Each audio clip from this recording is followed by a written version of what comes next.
Good morning and welcome to the Sports Carnival, broadcasting live from the Trauma Center studios. Now for the guy who's never said anything bad about the Jews. Here's your host, Dave Carney. Yeah, baby. Me and Kanye West have nothing in common except for Kim Kardashian. But that's just for me to know. Welcome to the program, broadcasting live from the Trauma Center studios, powered by the Recovery Room, of course. Want to say what's up to our friends at BetUS, Kyle Cable, One Trust Real Estate Preferred Insurance. I saw Tony Rousa last night out with his family, sister-in-law's birthday when I was celebrating with John at Buzzard Billy's. Midwest Mortgage Team, Mike Garcia, Todd Vercruzzi, the Coos, Sean O'Neill, O'Neill Law Firm, and Joe's Helping Hands Landscaping, Joe Sampson. Yeah, I saw Tony last night. You know, it's funny when you see somebody that you that you do something with, work with, whatever, have some sort of connection with, and that you also see out and about when you're like probably tying one on. They don't want you to say any fucking thing to them or their family. And you're sitting like 2 or 3 feet from them. Walk in, see Tony. Hey, Tony's like, hey, Dave. And you're just like, I get it. I get it. That was not a thing. We didn't even have that experience together. Tony, great not to see you that night. And we'll keep this just between us friends. Morning, Joey. Good morning, Joey Miller. Yes, another triple-doubler from the Joker, and he's making us look bad. We said that he wasn't going to win an MVP. Maybe he will. Well, they keep winning basketball games, too. That's the other thing. The Nuggets and Murray being back, it's helped tremendously. It's unbelievable. The Denver Nuggets and Joey Miller, listen, we thought it would be highly improbable for Nikola Jokic to win a third MVP because the narrative behind a third MVP puts him in a conversation with like nobody else except for Larry Bird. And I can't recall if Bill Russell, I think, won, 5 or something in a row. By the way, RIP Chris Ford yesterday, Celtics former assistant and player 74 gone. Was head coach for a bit as well. That's, he was sad. First guy in the NBA to make a three-pointer. Yeah. Yep. Very good. 1979, Chris Ford.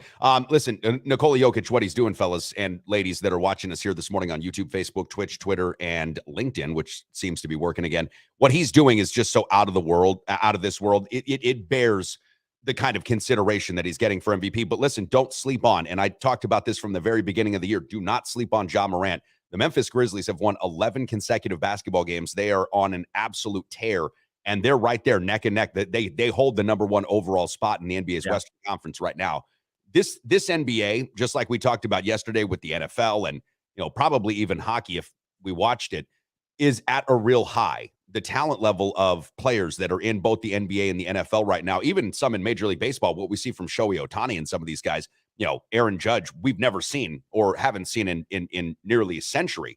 So we're at a real high for sports right now, and Nikola's just doing some great stuff. Now, the Milwaukee Bucks still have a guy in Giannis Antetokounmpo that if you asked me if I was going to take one or the other, Chad, I'm taking Giannis.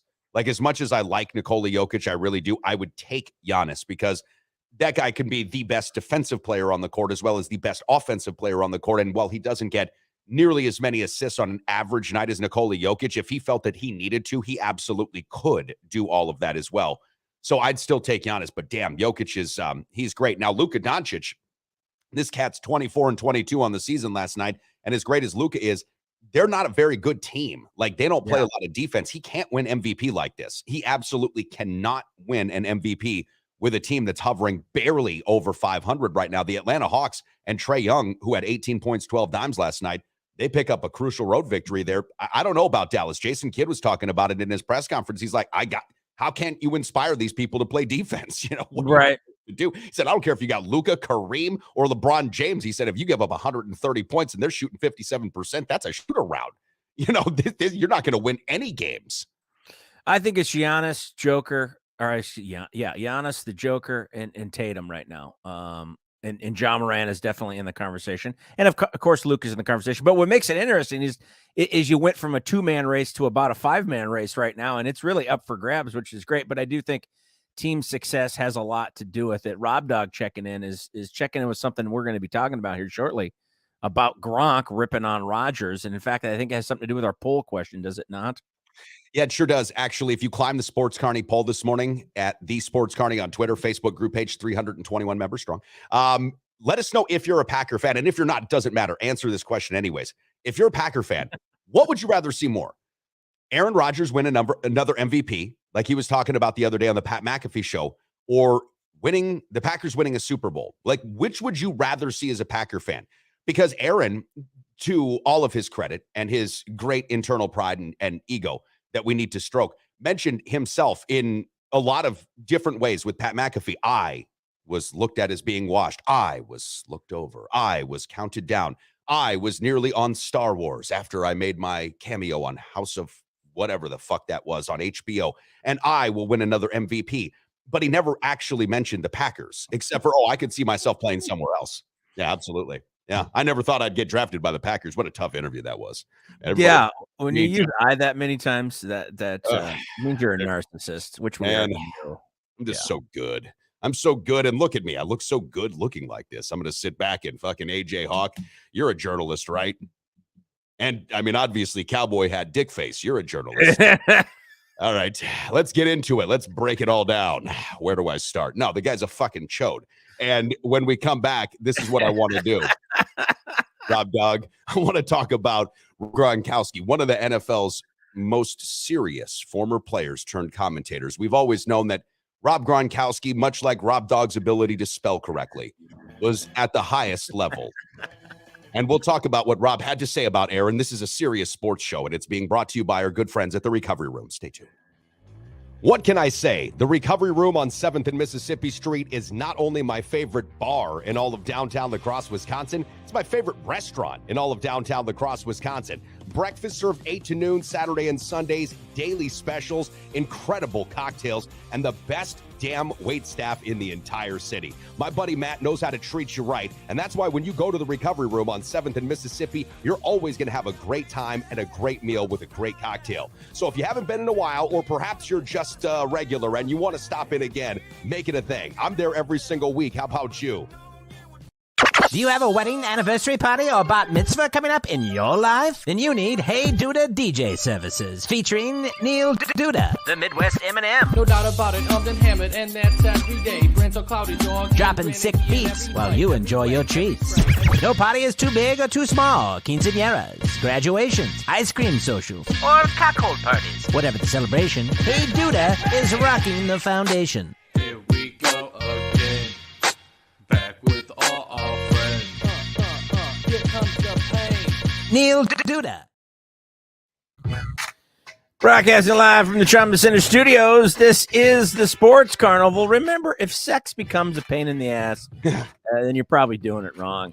Here's your host, Dave Carney. Yeah, that's what she said. By the way, Neil Duda was out and about on the scene last weekend. Neil texted me, and he was just like, dude, you at the Recovery Room? And then he called me because I didn't text him back right away. And I was like, nah, man, I was actually in the Wisconsin Dells, but Neil was out on the prowl.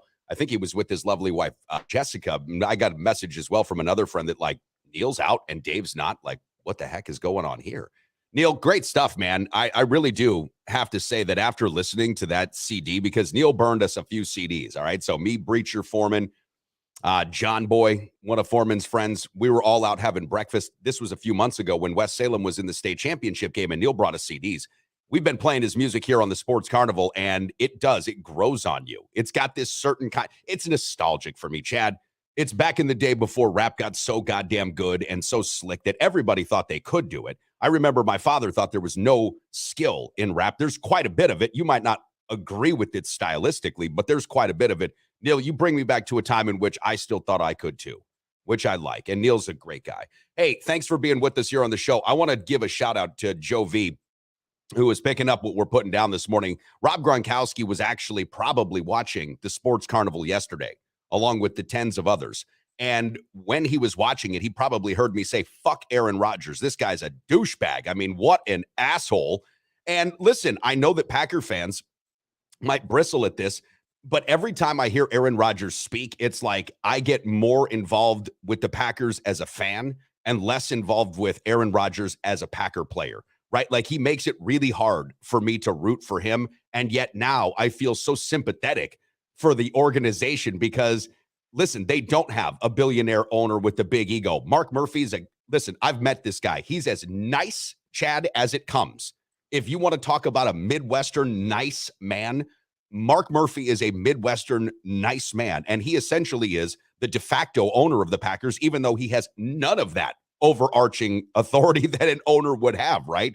So there's really nothing that the Packers can do. And it feels like, Aaron takes advantage of this situation quite a bit, at least with respect to how he comes off in interviews to his good buddies, Pat McAfee and AJ Hawk only, and how it is that he expresses himself only to those two people and possibly, I don't know, to some reporters that collectively gather after a football game. Those are really the only two places that we hear from Rodgers. So my point is he knows what he's doing, and we've all had to talk about what a smart man he is and what a brilliant individual he is. Well, good. If he's that brilliant, then he knows what the fuck he's doing, and he's an asshole. So let's bring up this little thing we've got of Gronkowski. If you haven't taken the poll question, I'm curious to get this from you because Rob Dog brought this up. If we agree with Rob Gronkowski, of course we fucking do, Rob. And the question for Packer fans is, if you are a fan, and if you're not, I don't care. What's more important to you? Aaron Rodgers winning himself another MVP, so it's going to look so great on his trophy case? Or is it going to be the Packers getting a Super Bowl, which they have been waiting for the last, 12 years, okay? You remember there was a movie, 12 Years a Slave? I feel like that with Aaron Rodgers. It's 12 years a slave of really underwhelming playoff football. If you like beating the fucking Lions and the Bears and the Vikings, oh my, then congratulations. Aaron's your quarterback, and Jeff Schneider probably is going to lose me as a client because I know what a big fan of Aaron Rodgers he is. The guy's an asshole. And Rob Gronkowski said yesterday, this is an excerpt, when reacting to Aaron talking on the Pat McAfee show, and only a way that Aaron Rodgers could. Why are you thinking MVP? Like, don't you want Super Bowls? Super Bowls, I think, 5 times greater than an MVP award. Again, and I just want to point this out. Rob Gronkowski, Chad, has now been known as one of the NFL's most serious former players turned commentator. As you can see from his press photo here, this is actually what goes on his business card. This is, I think, wearing on people to such a level, Chad, that we're going to start to see more and more things like this pop up. And while we talked about it the other day with Mike Schmidt, the locker room might not have anything to say about this, but other people are going to start to say this about Aaron Rodgers. He looks like an asshole. Well, it's because he is. I mean, that's why he appears to be, because he is an asshole. But Yeah. he has every right to be. I have no problem with going on the show. I have no problem with what he said. But, I mean, there is repercussions to that. And eventually that is going to, I would imagine, affect the locker room. Eventually some of these guys, especially some of these younger guys, are going to start going, who's our leader here, right? Who's actually running the show? And is he on our side? And it is a team sport. It isn't all about one guy. As we, I think this season really kind of,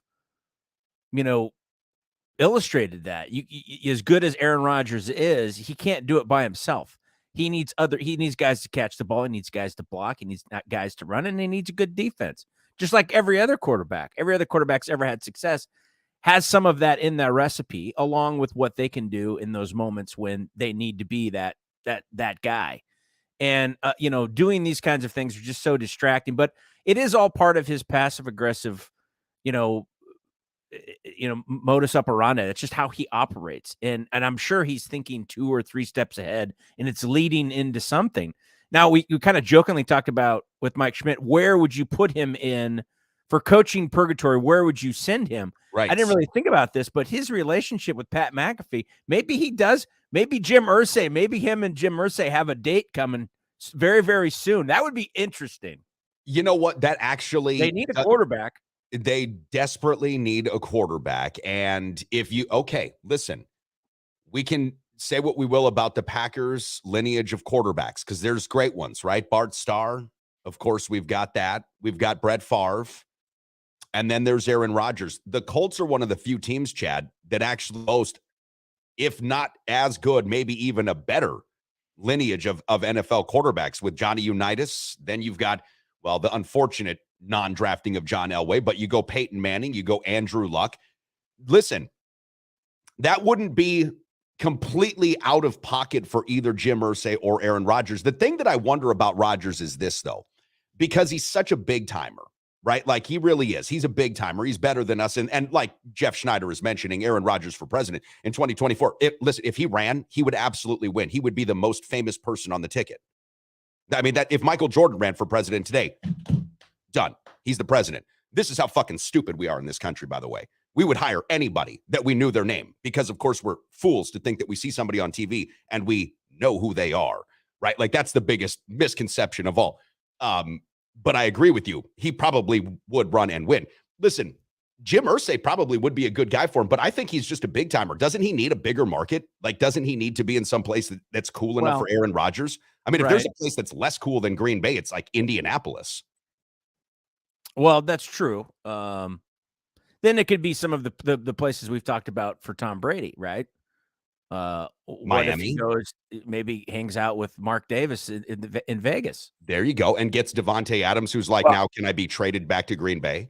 If you need two guys with really douchey haircuts, that's true. Mark Davis and Aaron Rodgers sitting side by side, that would look interesting. I think that would fit right in, don't you think? Yeah, I think it would work. I mean, Mark Davis and him, let's see. You know what? Mark Davis and him, I think they would clash a little bit because who wore it worst would be their competition, right? You'd have to get these two guys going back and forth. And I know that Mark Davis would really want to be Titletown when it comes to who wore it worst. I mean, you called it out many years ago. Mark Davis really he goes through the same barber he has for a long time. It's his wife. She puts a bowl over his head, just clips the hair right around there, and then calls it done. Hey, speaking of shit that nobody else knows about, you remember that dude Big John that was such a huge Raiders fan out there in Vegas that used to call our show all the time? Yeah. Was in the paper when Mark Davis came out there lording over that man like he was going to crush his little skull if he didn't get the Raiders to come out. I mean, there were some, when the Raiders were coming to Vegas, the lead up to this, guys and gals, was weird because you saw all the weirdest fans come out, like all the ones that dressed up in costume like it was Halloween, 365 days a year. Your former friend Steph, I think she was out there too, like, whoa, getting myself all dressed up in Raider stuff. Wow. Yeah, Raiders fans are very passionate and a little bit weird in some ways. I mean, there are certain fan bases, right, that are more obsessive than others. Mm-hmm. And they all have similarities, but they express it differently. And obviously the Raiders, especially when they were in Oakland, it was even a little bit more over the top.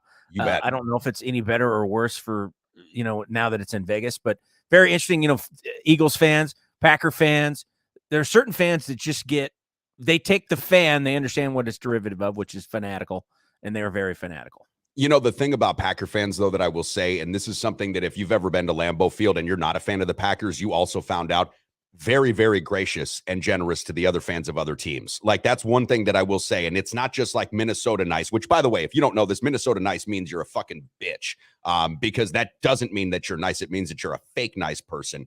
But in Green Bay, and when Jimmy the Namath and I were there just earlier this year, I guess that was last year, in September, with our good friend Tommy, it's like, you have Bear fans around and Packer fans are just welcoming them right in. It was the reciprocity of fandom was great. I want to take this one real quick here because we're talking about Aaron Rodgers being a complete fucking chode, which means dildo for our younger listeners, because he's just what he is.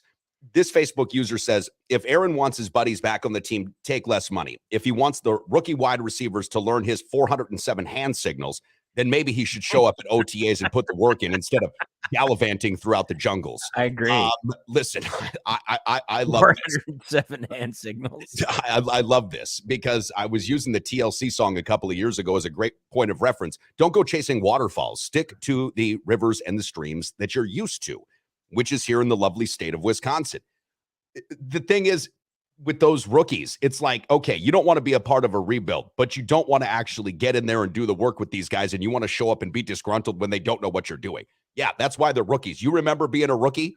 Yeah, of course you do, because you had to sit behind Brett Favre for 3 fucking years, and you remember what exactly that's like.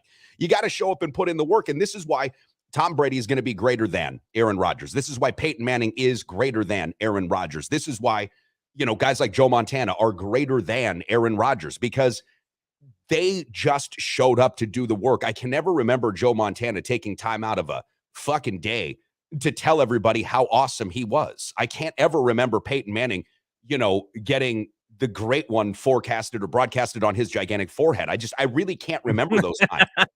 And say what you will about Tom Brady going big time and marrying the supermodel Giselle, even Brady, and I know that we called it a New England thing, even Brady is for the most part, a pretty humble guy when it comes to talking about himself, as far as the greatest. What he does talk about the most, which I think is fine, is his work ethic. And I'm fine if you're talking about your work ethic, because that's what separates you from the others. It's not that Rodgers isn't possibly the most talented quarterback. Jeff Schneider Tax and Accounting down on Mormon Cooley Road. It's just that he's not the greatest winner. He's a really good football player in the division that he plays in. I don't know that that'd be the same if you would have stuck him in another division. I'm not sure. And we can't prove that because that's in a bubble, a vacuum.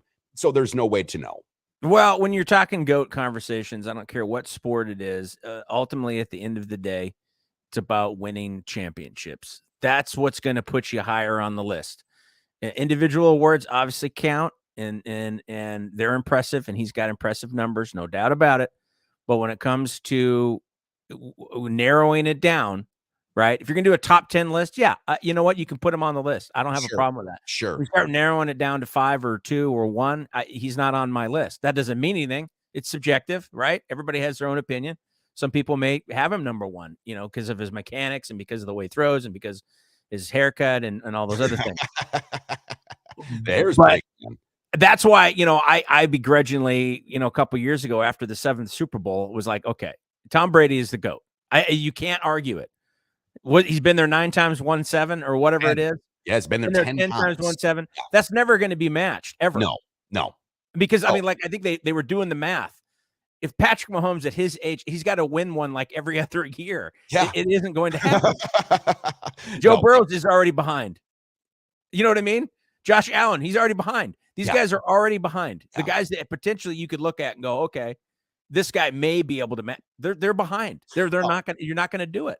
And it's not even just the Super Bowl wins, it's also the playoff wins. When you look at how far ahead Tom Brady is in playoff wins total, I think Tom Brady's got 37 total playoff wins. That's like 20 more than the next closest guy, right? Like Aaron Rodgers, I think, has 11 total playoff wins. By the way, Patrick Mahomes is probably going to surpass that in the next couple of seasons. Mahomes and company, if they do beat the Jags, which I think they will, I don't know if it's going to be as big of a blowout as Vegas is making it seem right now. I'm hoping for an upset, honestly. I don't think it'll happen, but I would love to see the Jaguars win. That would be awesome. Listen, it would be a great story. I don't think it's going to happen. I think that Kansas City wins. I just don't think they win by as much. But my point that I was going to make is if that is the case and Kansas City moves on, Patrick Mahomes is going to be in his 5th consecutive AFC title game. His 5th consecutive AFC title game. That's fucking very impressive. Okay, that means you're winning 1 to 2 playoff games minimum each season. Now, it doesn't always culminate in a Super Bowl championship. And sometimes I think that Super Bowls are even a little bit overrated in a certain way.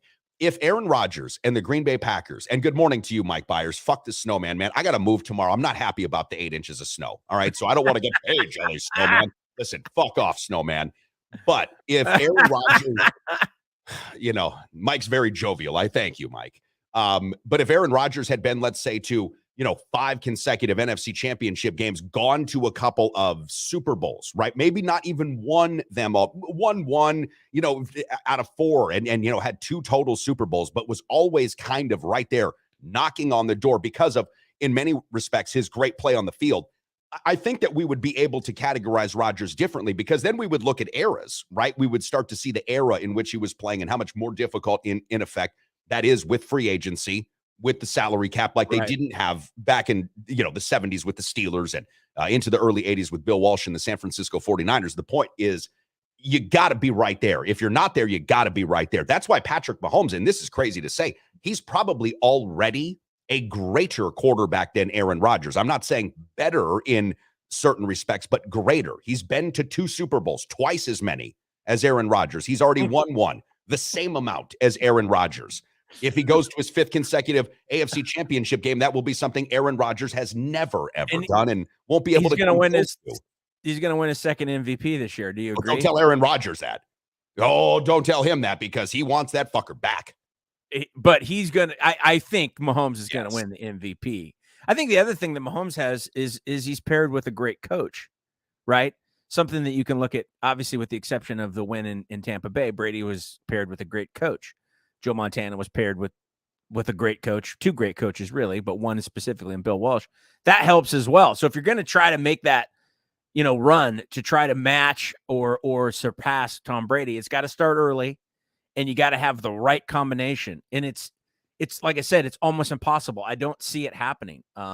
Josh Allen be another guy with Sean McDermott, maybe, possibly, but he's still again behind. I would say Joe Burrow. He's got a long ways to go. Yeah, Joe Burrow probably to me is the closest thing that we've had to a Tom Brady-like player in in 2 decades. I mean, really and truly, because Joe Burrow, I know it doesn't have the same trajectory into the NFL because he was the number 1 overall pick, but this guy was benched and brought out from Columbus to go to LSU, didn't even have that particularly great of a first starting year, and then actually exploded. What did he throw for 60 touchdowns that season en route to the national championship?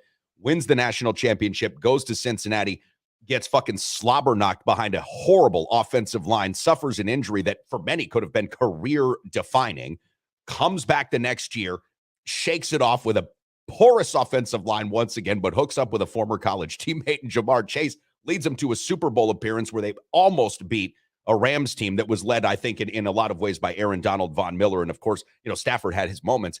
And now we look at this Bengals team, and I've got them. By the way, this is my pick of the week. I'm going to be on ESPN 105.5 tonight with John Papadopoulos, 5 p.m., 5:05 p.m., right in that window. And my pick of the week this week, and Chad, we talked about it yesterday, is the Bengals plus those 4.5 points against the Buffalo Bills. Now, I don't necessarily know if the Bengals are going to win this straight up, but I have a feeling they will. Josh Allen and company, the Bills, I kind of thought the DeMar Hamlin thing was going to propel them into some like otherworldly position, right? Like once this kid lived, and we found out that he was going to be okay, I thought they were just going to climb the rungs. Yeah. I think this has had kind of the opposite effect on them. I think that shit shook those dudes to the core because they looked at their brother and they had to look at themselves in the locker room more than we've ever had to and said, dude, we might lose this guy from playing football. Like this guy might actually die from playing football. Yeah, the good news is I guess he's at the facility every day from my understanding. Yeah, yes, he's trying to make his way back, and it's a great story, and obviously that's more important than winning anything, is the life of absolutely of your teammate, the life of somebody you love, all those kinds of things. So there's no doubt about that. But yeah, I agree. I thought that would kind of propel them as well. But the issue that I've had with the Bills all year, is the turnover, especially in the red zone with Josh Allen early, and that can happen, and you can see that with him. And that's what worries me a little bit. I mean, not that I'm not necessarily pulling for the Bengals, but I agree with you. I see that if there's any upset this weekend, to me, that is the most obvious. To me, that's the one that sticks out to me. Although I'm kind of pulling for the Jaguars, not that I have anything against Kansas City and Patrick Mahomes, but I like to see a little bit of parity. I like to see something different. And I think that's just an interesting story if the Jaguars move forward. But I do think the most vulnerable as far as the favorites go this weekend are the Bills. I do as well. As far as the big time, favorites, I think the Bills are probably the most vulnerable. I don't like the spread necessarily for Kansas City right now, which if you're on betus.com and you use the promo code Carnival, you can pick yourself up 125% deposit match. This is free money that's going to go into your sportsbook wallet. Use that free money to make real money. Okay. Some of these different platforms might give you credits. That's not what this is. This is free play money that you can use to win real money. Kansas City sitting at a 10-point favorite right now over Jacksonville. That's too rich for my blood. The Eagles are 7.5-point favorites, Chad, over the Giants. The Bills at 5 over the Bengals. I gobbled up Cincinnati +5 on BetUS this morning. Once it reached over 4.5, I thought, well, I can't fucking pass this up. And then you've got the San Francisco 49ers -4.5 versus the Dallas Cowboys. Again, betus.com. Use the promo code Carnival and get that 125% free play money. It's just sitting right out there for you. John Clifford's been checking in this morning. What up, John? John says Marino and Shula still no championship. It takes a whole team and execution during the no playoffs. Doubt. Absolutely. And listen, Dan Marino's second season in the NFL, they went to a Super Bowl. That was the only Super Bowl that Dan Marino ever went to. And Dan Marino in his second season, Chad, correct me if I'm wrong, but his second season basically was the record setter up until I want to say Peyton Manning broke that with the Denver Broncos. I mean, Dan Marino's passing yards and touchdowns that season were unfucking believable in 1982. No. It was 85. 85, excuse me. Yes, 85. I'm sorry. So I was over 5,000 yards, 48 touchdowns, if I remember correctly, which at the time was just nobody could even fathom. Now it's like 5,000 yards. Like, well, it used to be the 3,000 yard. I remember I had football cards. It used to be the 1,000-yard rushers, 3,000-yard passers, and that was like the mark. Now, if you throw for only 3,000 yards, it's like, nobody cares. Now you have to throw for at least 4,000. Yeah. So, absolutely, and of course, not to be that guy. That was Super Bowl 19, and they got beat by Joe Montana and the 49ers. They did. And he never went back. And that's always going to be one of those great stories in sports, the guy that never could get one. He's like Charles Barkley in that respect, even though Dan Marino was probably more talented than Charles Barkley if we're just going to look at what his talent meant for his particular sport and his particular team, but is the most salient comparison that we can make. And John Clifford checking in from Colorado. I like that. Pat Tully says, be careful with the free money. It comes with a 10-time rollover. Okay, Pat, well, that's the thing. You get that 10-time rollover before you can start to really take it out. But that is real money that goes into your real money wallet. So thank you for giving us that. Again, betus.com. Use promo code Carnival. It's still free. Well, if you're a good gambler, you're going to keep gambling anyway. You got to let it ride. You always do that. And that's part of any casino promotion, by the way. If you go to any casino across the world, Chad, I know that we used to get a lot of those casino cards. You're not going in there with $1,000 of that free play and then just cashing out your chips right there. They don't exactly let you roll like that. They want you in there. They never leave on a heater. No.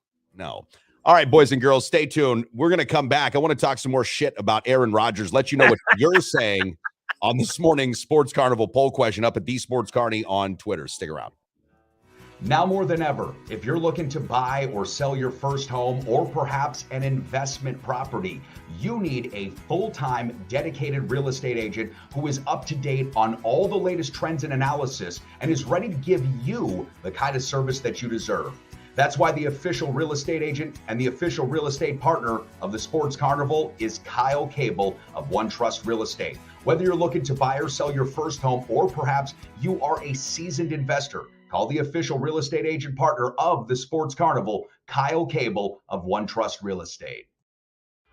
The official mortgage team of the Sports Carnival is the Midwest mortgage team of Land Home Financial, my good buddies Mike Garcia and Todd Vercruzzi. Listen, we all know the mortgage industry is in a bit of an upheaval right now, and that's why it's more important than ever to go to a couple of guys that you can trust, a local operation right here in La Crosse. That is the Midwest mortgage team. Again, Michael Garcia and Todd Vercruzzi of Land Home Financial. Don't make a mistake with your mortgage needs. Go to the official mortgage provider of the Sports Carnival, the Midwest mortgage team, Mike Garcia and Todd Vercruzzi.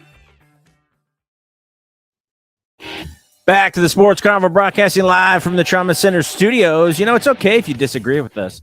We can't force you to be right. That's, we just can't do that. So now here's your host, Dave Carney.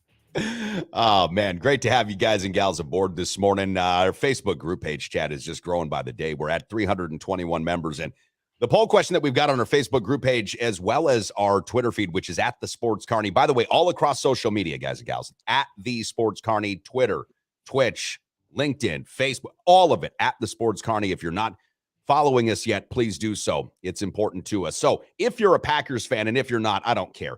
What's more important to you?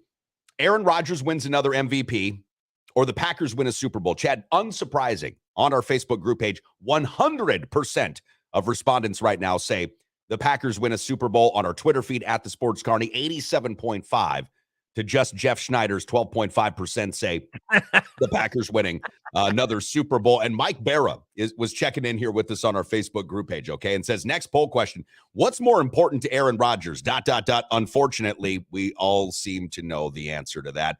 Time for him to be gone, says, keep up the good work, Mike. We appreciate you, buddy, and thanks for reaching out there on the Sports Carnival group page. Chad, it's really kind of sad, and we were talking a bit off air yesterday, about sports and the position that they play in our lives, okay? And listen, as grown men and those that are coming to be grown men like Rob Dog and Thomas from UWL, some of our younger listeners, there is something childlike and reminiscence of our childhood when we focus on our sports teams, right? I'm wearing my Bucs shirt today, and I'm really excited about the weekend coming up. Again, breakfast at the Recovery starts at 8. I'll be there Saturday, bartending for you guys. There's something super nostalgic about sports. I mean, you and I were talking about the times in which, possibly we would let our days get ruined by a team not winning a game or say a player of ours getting injured. Shit. I was playing Tecmo basketball back in 1992. Dikembe Mutombo broke his leg. You couldn't save shit. You just had to keep playing. When you turned that thing off, it was over, right? Like your season's over. I came out of my room crying like a bitch. And my mom's like, David, what's wrong with you? And I was like, Dikembe Mutombo just broke his leg. And she's like, really? Well, no, not in real life, but in my Tecmo game. She's like, get out of here, man. You know, so the involvement that we have with sports is such that it reminds us of being kids, right? Like there is something very childlike about when he it. broke his leg, did it go like this? I can't even remember. Yeah, the graphics, it was so bad. Did it go like it break this way? I think so. And actually, I don't even know if it showed it because it's like, you know, where it kind of flashed across the screen and you saw like a graphic that wasn't part of the actual gameplay. I never knew right? they made techno basketball. I played NBA Jams. That was my game when Sega came out with NBA Jams. Of course. That was like I obsessed with that game. That was probably my favorite sports game I've ever played. I was always game. 5 years behind the tech, dude. So when I got a Nintendo, people were in Super Nintendo. When I got the Xbox, people already had Xbox One. So my point is, I got the old game, and no, you couldn't save it. There were no memory cards. You couldn't save as. You couldn't just go back. I mean, it was a different day and age.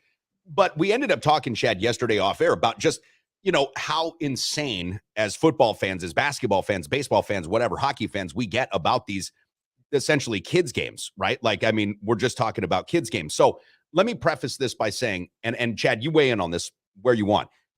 I like that Aaron Rodgers is an introspective person. Okay. I think that as a human being introspective, taking risks, being willing to challenge the consensus norm, being willing to go out on your own and leave behind, even if in certain cases that does mean your family, in order to pursue what you think is your, you know, best and highest truth. I think that's fine. I really do. But as a football fan and somebody who is looking at it from a football perspective or a sports perspective, we don't feel that those things are mutually congruent. We just don't feel that those two things can work together in a synchronicity if both things are going to be at their highest level. We look at Michael Jordan, we look at Tom Brady, we look at Wayne Gretzky, we look at some of these guys and say, wow, they're the ultimate winners in their sports. They would give up their children in many cases to continue to play. And some of them have. They would give up their families to continue to play. Some of them have. And Wayne Gretzky got the biggest curse of all. He got a smoke show daughter that fucks hockey players. I mean, he knows exactly what's coming. That's like his punishment in life. That is classic. He sires this just goddamn dime piece, and she's out there, you know, taking it in the crease. Man. Yeah. I mean, you can't get more fucking of a penalty shot than that. Guys left and right crossing the blue line with her. I can continue if you want me to. Well, there was a lot of scoring. Let me just tell you what. We saw that in Vegas, by the way. I think her net's bigger, so more pucks go in. Ooh, I like this. Yeah, keep it going. Yes. And then but Chad, listen, in reality, I feel for Aaron Rodgers. I do. I think he's doing probably what he needs to do. But as a football fan and the way that we think of football, even as grownups, which may be a little bit sad and isolating, it just doesn't seem to work. I mean, if you're not a football fan, I mean, what do you think about Aaron Rodgers? Something completely different than I do, perhaps? Well, yeah. I mean, and we talked about it yesterday a little bit off the air, like you said, and the guys that are the considered the greatest are all also broken in many ways. And they're broken in this way. Their single focus in their life is that sport. Obviously in life, you try to be more well-rounded. That's probably going to be a more beneficial life for not just you, but the people around you. If that you have your energy pointed in multiple different directions. That doesn't mean when you're doing what you're doing, you're not focused and you're not professional and all those things. But guys like Michael Jordan, guys like Kobe Bryant, guys like Tom Brady, literally would do anything to win. And that means, you know, time, that means sacrificing relationships. It does not matter. So from that point of view, when you look at Aaron Rodgers, and maybe this is what frustrates us as a fan, is that it comes so easy to him and it seems so casual at times that irritates you. Because I know for me, the guys that I normally gravitate towards, that I watch, that I'm a fan of, are guys that it seems like they got to put everything they have into it to even be out there, and yet are successful. Guys like Larry Bird is a great example of that. Those are the kinds of people, you know, the underdog is kind of what I gravitate towards. And the casual guys that make it look easy, it used to irritate me with Ken Griffey Jr. It used to irritate me with Manny Ramirez. it irritates me with Aaron Rodgers is it's just, I mean, they just go out there and it seems like they're giving a half-ass effort and they're still better than everybody. I think that bothers you as a fan, because if you're a fan, it's because you really love that sport and ultimately you would like to be the one participating in it, but you could never even scratch the surface of that. And so when you see it come to so easy for somebody else, that can piss you off. And I think that's part of the psychology to that. Do you think also as a nature of just as our nature, I should say, in at least in the United States and with the way that our media is basically formatted, that our nature as instant historians, we also sort of put these people into categories, right? This is something that we love to do. I mean, and I'm a list maker. I love lists. I mean, shit, that's many of you guys and gals remember that's how we spent a lot of the COVID years, was making lists, top 5 this, top 5 that. It's fun. It is fun, and it gives us an opportunity to categorize and to put things into numbers. I'll go back to somebody who I've made a comparison to with respect to Aaron Rodgers, and I know it's not football, it's basketball. It's Wilt Chamberlain. Wilt Chamberlain was the most physically dominating player possibly to ever play the game of basketball. I mean, I know that we don't have a ton of tape on him to see, but he was like an Olympic caliber athlete, like high jumper before that was a thing, and they still jumped over the high jump the other way that they don't do it anymore, right? I mean, like that hadn't even been a thing. This guy was fucking leaping over buildings. He played for the Harlem Globetrotters. He had better ball handling skills than probably any center that's ever lived. Could hit a 40-foot hook shot. Kareem was hitting 15-footers. This guy's throwing it in there from, way outside the fucking paint. Yeah, Dave the list maker. Good tag for you. I think that is a problem. But I think of Aaron a lot like I think of Wilt Chamberlain. And Wilt was a little different than Aaron, where I know that Wilt was, he was about the team. I guess Wilt was almost afraid. Bill Russell called him out on this once when they were at an interview together, and not called him out, but just referenced that if Wilt Chamberlain had wanted to break guys' hands going up for dunks and be that just bully that, like, say Shaquille O'Neal was, right? If he wanted to do that, Wilt Chamberlain would have had every championship every single season. Like, he would have won all of those because there were 8 or 9, 10 teams at the time. There was nobody in his way except for Boston. And essentially, Bill Russell admits to the fact that while Wilt beat him every time, the team wasn't as great because Wilt really just didn't want to be looked at as a bad guy. He wanted to be known as a skill player. He wanted to be known as somebody above the fray. And again, racial tensions in this country were a little different then. And I think that Wilt looked at it from a business perspective too. He didn't want to just go out there and shit on Bob Pettit every fucking night and make that seem like, oh God, well, these white guys have no chance anymore. I mean, Wilt Chamberlain is going to wreck this league, and that would have looked bad on him. But I look at Aaron Rodgers and Wilt Chamberlain as these completely unique physical specimens that can do things that are almost otherworldly that nobody else could. But for whatever reason, and maybe Wilt's was completely different calibrated than Rodgers, they just didn't have the thing that Bill Russell had, that Mike had, that Tom Brady has, that a lot of the players that we look at now and say, these are the greatest players of all time. He doesn't have what they had. And it's not saying that he's not the talented player. It's not saying he's not great, but he's not that great. And when we think of the greatness that goes into winning, that's why Bill Russell's number 6 is on everybody's fucking jersey. Aaron Rodgers' number 12 is never going to be on everybody's jersey when he dies. That's just not going to be a thing because Bill Russell made a lasting impact on winning, and he won all the time. He won as a player. He won as a player coach. He won. And that's just where Aaron Rodgers is never going to be. That's why we don't put Wilt Chamberlain in the conversation for the greatest of all time in the NBA, right? He was the first guy to score 30,000 points. No, he was averaging 27 rebounds, scored 100. We don't consider him in the top. We just don't. Well, we should. And that's because he only won 2 championships, but that's one more than Aaron Rodgers, as you would point out. Yeah. And he went to with 2 different teams. Yeah. With 2 different teams too, by the way. True. That's true. And one early and one late. Yeah, which is at the time was kind of unheard of as well, right? Because that's kind of a thing, like what we see with Tom Brady did, winning 7 Super Bowls and 1 with a different team, being able to do that at a late age it's absolutely impressive. But I agree with that. I do think that, again, it goes back to what I was saying. When you have somebody that's as physically gifted as that, it's hard for the average person to relate. When it seems to come so easy, you just automatically think, well, these guys just aren't putting any effort. I'll go back to King Griffey Jr. I'm not accusing King Griffey Jr. of being a slacker at all. He was a hard worker, no doubt about it. But he made it. You remember how he just walk up the plate when he would swing? You'd be like, he's not even. That was the greatest swing. I think he had the greatest swing in the history of the sport. I agree. He made everything. It looked effortless when he was out in center field, when he would run into a ball, when he would do things that we couldn't even dream about doing. He made it look like it was just, another day in the park. And, I think the thing, and I'm glad you brought up Ken Griffey's name, because this guy, when we were talking earlier about Aaron Rodgers running for president 2024, Ken Griffey Jr. actually had a Nike commercial campaign. I want to say it was 1990. Oh, yeah. It was 1991 or 2, right up in that lead-up election to Bill Clinton. And Ken Griffey for president. It was this Nike commercial. He's hitting these baseballs all across the country. Well, Ken Griffey Jr. could have almost upset the election, the amount of write-in votes he was getting. And that was then, right? Like that was then. Ken Griffey, I think his only real flaw was playing in Cincinnati. Like going to play, and he wanted to be there for his dad. I was going to say he wanted to do that for his dad, and I get it. But when you go to Cincinnati, you're in like fucking media market hell. And Mark Schott still owned the team at the time, right? Maybe another mistake as a black man going to possibly. Yeah, I think she called them the Color Reds. I'm not even sure what was she doing, even owning a team. That fucking bitch. All right, let's. Because she was owning. Well, I won't go there. But. Yeah, well, all right, good. That was right in line with her other thoughts on things. All right, stay tuned. Sports Carnival, last show of the week. Going to be wrapping up. I want to talk some betting coming up tonight. ESPN 105.5. I'll be on with John Papadopoulos as your new weekly sports betting analyst. Chad, we've got a couple of really nice games in the NFL for the divisional round that we'll talk about. Stick around.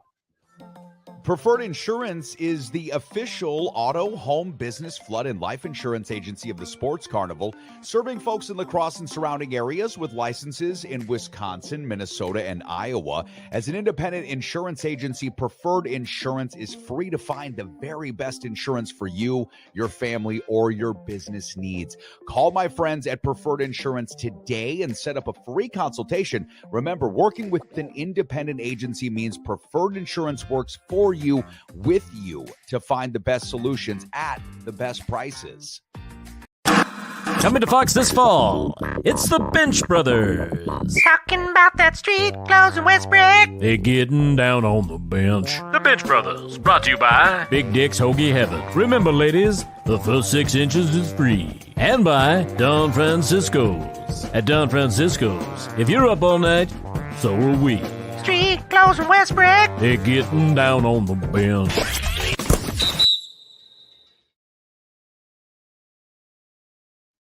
Back to the action live from the Trauma Center studios. This is the Sports Carnival. As JFK once said, those who dare to fail miserably can achieve greatly. Now here's your host, Dave Carney. Little known fact, something else JFK said was, watch out, there's 5 fucking shooters around here. Is that an open window? Yeah. Who's that guy running away over there? Oh, boy. The explanation. Have you seen Oliver Stone's JFK 2.0 documentary thing that's on Amazon Prime that came out last year? I know what you're talking about, but I have not watched it. Dude, go watch that. Go to Amazon Prime if you've got it right now. Search Oliver Stone, JFK, 20 years after, and yeah, I guess maybe even 30 years after the movie came out. Needless to say, so much information, Chad, so much information, new information gets revealed in that. Did you know that the bullet that they have in the National Archives is actually categorically not the bullet that killed JFK? It says it is. It is not. Well, color me shocked. Yeah, right. Government agencies, first of all, had anything to do with it, because that's called a conspiracy theory. We don't have those. Conspiracy theories don't happen, never have happened. Anybody that says them should be probably at least canceled, if not jailed, and possibly shot. Because we live in a communist country. Is the bottom line. I'm sorry. Are you saying that the Atlas has been shrugged? Are you saying something that the Atlas has been shrugged? Stop it! Don't do that. The Marxists are winning. I just watched. I just have to bring this up because it just blew me away. I just watched this video of a woman who's an adult woman, right? Imagine pays her taxes, has a job, has responsibilities like the rest of us, with purple hair. So that'll be your first indication of where this is headed. Okay. Argue that the school district that they're in needs to provide more tampons and feminine hygiene products, because not only females menstruate. Excuse me, what? Yeah, exactly. Not only females, but there's other people that menstruate as well, and it can be awkward for them to ask for those things. So we need to provide them for everybody and make it available, because biology has changed. I don't know if you knew that. I didn't know that. I didn't know that men could menstruate, but apparently they can. Well, I mean, I knew that some men. I know some. I know that some men are. Well, actually, I mean, maybe I'll change my answer on that now that I think about it. Well, That's right. Sorry, John. left turn. I No, apologize. he says hello. What? Not that hard of a left turn. I mean, that would have been harder to do in the car when you're getting shot at by like 5 different people and stuff like that. Anyways, I just thought that was fascinating. This new JFK stuff. I mean, here's what I like. Here's what I like to say about things, because I've angered one of our good friends, Jason Breacher, with some rather tongue-in-cheek talk about the moon landing, whether or not it happened. Okay, listen. Here's the thing. Some stuff just gets really kind of into the weeds, and it's hard to know. It's hard to say, but it's always fascinating when new information comes out, how much we don't know, right? Like we're rediscovering our entire origins of being humans. We used to think that we came from a single line of people. Now we find out there's a whole bunch of fucking homonyms all screwing all over the world since like 85 million years ago. And they're like, oh, wow, people have been in North America for like 10 million years. Yeah. The things that we don't know fill a library. Okay, the things that we don't know would fill the Library of Alexandria. Not the things that we do know, but what we don't know. Now, one last thing. Exactly. So I've met some of those too. One last thing, because I know that Breacher's here, about the moon landing. And this is something that I am always like a riddle with this. Are we going flat Earth now? No. Let me just throw this out here to you. I'm willing to. Let's do it. Let me just throw this out here to you. So if you're telling me that the tech that we had in 1969, and whatever tech that is, okay, I don't care what tech that is, TV tech, phone tech, whatever that tech is. If you're telling me that the tech we had in 1969 couldn't now be co-opted by Cambodia to do something, I don't know. Don't you think that they could have the 1969 version of TV that we had? I mean, even if they're real fucking behind, right? Okay, my point is, if you're able to get to the moon and back as easy as these guys did 7 fucking times over the course of a few years, where only 12 different people stepped up. Very interesting numerology here, by the way. 7 times, 12 people. Not going to go into that. But my point is, if you could cobble together that shit in 1969 with the technology, because it's a lot cheaper now. I don't know anything that was made technologically in 1969 that's not cheaper now. My TV would have been $800 million back then.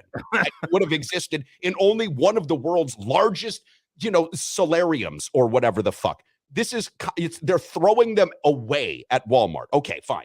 My point is this. You're telling me North Korea. You're telling me that some bad actor just throughout the last 60 fucking years wouldn't have tried it? Like, really?